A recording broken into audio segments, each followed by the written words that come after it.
Inulan ng biyaya si Diwata, aka Deo Balbuena, matapos siyang regaluhan ng tinatayang 5 million Philippine pesos worth of cash and gifts ng content creator at businesswoman na si Rosemar Tan.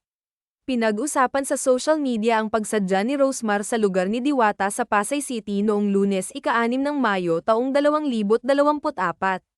Napaiyak si Diwata dahil sa mga ibinigay sa kanya ni Rosemar, 1 Philippine peso mil ayon cash, house and lot, 1 million Philippine pesos worth of products, pati na rin 300,000 Philippine pesos worth na puppy with lifetime supply of dog food.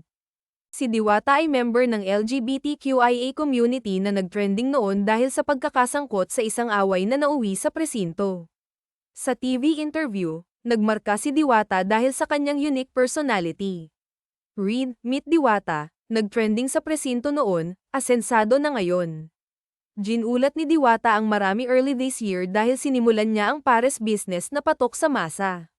Si Rosemar naman ay nakilala dahil sa kanyang rags to riches story.